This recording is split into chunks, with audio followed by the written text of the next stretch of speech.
साल की शुरुआत के साथ मध्य प्रदेश के दो बड़े इवेंट मिले हैं और उन्हीं का सफल आयोजन इस वक्त चल रहा है। इस पर बात करने के लिए मध्य प्रदेश के मुख्यमंत्री शिवराज सिंह चौहान जी हमारे साथ हैं।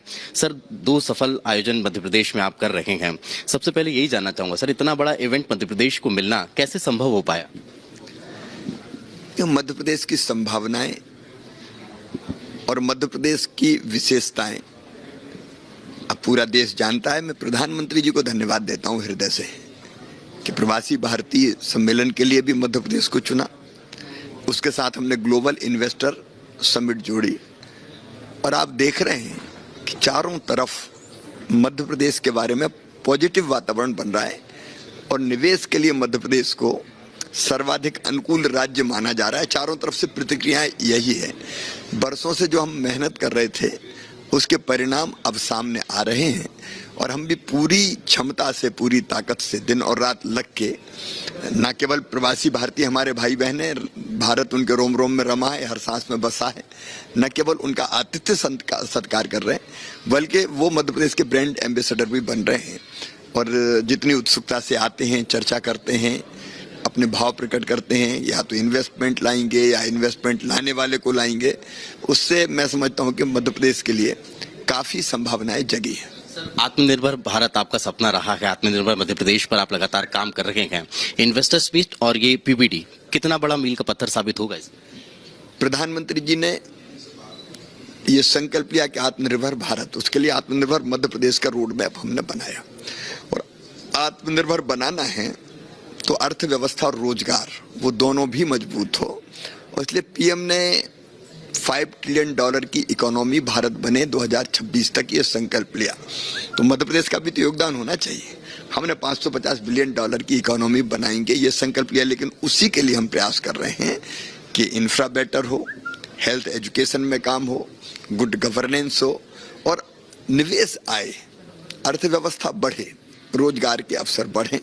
और मैं मानता हूं कि ये दोनों जो कार्यक्रम हैं, प्रवासी भारतीय दिवस और ग्लोबल इन्वेस्टर समिट, इस दिशा में मील के पत्थर की तरह काम करेंगे। सर, व्यस्तताएं चूंकि आपके, लेकिन इन्वेस्टर्स मीट पर अगर हम बात करें तो बहुत लंबे समय से चल रही है। इस बार आप लार्ज स्केल पर कर रहे हैं, इसमें क्या अलग रहने वाला है इस बार? पहले तो मध्य प्रदेश आते नहीं थे लोग, बहुत मनाना पड़ता था, तो सड़कें नहीं थी, बिजली नहीं थी, पानी नहीं था कांग्रेस के जमाने में। अब उन सब चीज़ों का हमने इंतजाम कर लिया है। पहले लोगों को आग्रह करना पड़ता था, लेकिन अब बड़ी संख्या में निवेश के लिए देश से और दुनिया से लोग भारत आ रहे हैं। आप इसी से कल्पना कीजिए कि 500 हमारे इन्वेस्टर तो अलग अलग 82 कंट्रीज से आ रहे हैं। 82 देशों का प्रतिनिधित्व होना ये अपने आप में एक बड़ी घटना है। फिर दो राष्ट्रपति रुकेंगे ग्लोबल इन्वेस्टर समिट के लिए, तो ये भी दुर्लभ अवसर है मध्य प्रदेश के लिए। 4 अलग अलग देशों के विदेश मंत्री, वित्त मंत्री वो आ रहे हैं। 10 हमारे पार्टनर कंट्री हैं, 30 के आसपास एम्बेसडर्स वगैरह आ रहे हैं। अनेकों बिजनेस डेलीगेशन विदेशों से भी आ रहे हैं, दूसरे देशों से, और भारत के तो जो प्रमुख उद्योगपति परिवार हैं और जो संगठन है वो आ रहे हैं।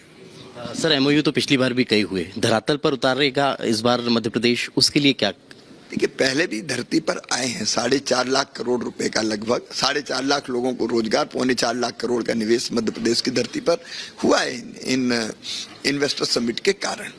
अब हमको उम्मीद है कि जिस ढंग से मध्य प्रदेश आज अपनी सुविधाओं का विस्तार कर रहा है, उद्योगों को सुविधाएं दे रहा है, हमारे पास लैंड की उपलब्धता है, हमारे पास 24/7 पावर है, मध्य प्रदेश शांति का टापू है, हमारे पास पानी की व्यवस्था है, हमारे यहाँ गुड गवर्नेंस है, हमारे यहाँ मैंडेज लॉस नहीं है, हमारे पास हर सेक्टर के लिए अलग अलग नीतियाँ हैं जो इन्वेस्टर के लिए भी विन विन सिचुएशन की स्थितियाँ पैदा करती है और रियल सिंगल विंडो है। इन सब चीज़ों के बारे में अब देश के लोग जानते हैं और इसलिए मुझे लगता है कि इस बार सफलता बड़ी मिलेगी। अंतिम सवाल, मेहमान नवाजी के लिए मध्य प्रदेश हमेशा जाना जाता रहा है, लेकिन इस बार आपने एक नवाचार किया और पूरे देश को एक नई मिसाल दी। हमारे घर पधारो वाला जो कॉन्सेप्ट है, ये कैसे दिमाग में आया सर? पधारो हमारे घर, जब इंदौर में बैठक लेने आया कि भाई ये जो प्रवासी भारतीय सम्मेलन होगा तो ये केवल सरकारी आयोजन नहीं है, ये तो जनता का आयोजन है, अपने प्रदेश का आयोजन है, इंदौर का आयोजन है। आप इससे जुड़ो। तो सरकारी आयोजन को आपने महोत्सव बना दिया। अब जुड़े कैसे कैसे, तो कई आइडियाज आए, तो अनेकों चीजों से लोग जुड़ गए। उन्हीं में से एक आइडिया है कि होटल में काय को ठहराते हो, जोड़ नहीं है तो दिलों से जोड़ो, व्यक्तियों को भी जोड़ो और जिस देश से आएंगे उस देश को भी जोड़ो। और इसलिए फिर मन में ये विचार आया कि जो अपने घर ठहराना चाहते हैं वो अपनी सूची दे दें और जो ठहरना चाहते हैं उनकी सूची आ जाए। तो एक संयोग ऐसा बना कि इंदौर के लोगों ने कहा कि होटल में नहीं, हमारे घर ठहरेंगे, और घर ठहरने को तैयार भी हो गए लोग। और ऐसे भाव विभोर हैं, जो गेस्ट बने हैं, होस्ट भी प्रसन्न है और गेस्ट भी भाव विभोर हैं। एक अद्भुत स्नेह, प्रेम और आत्मीयता का बंधन बना है।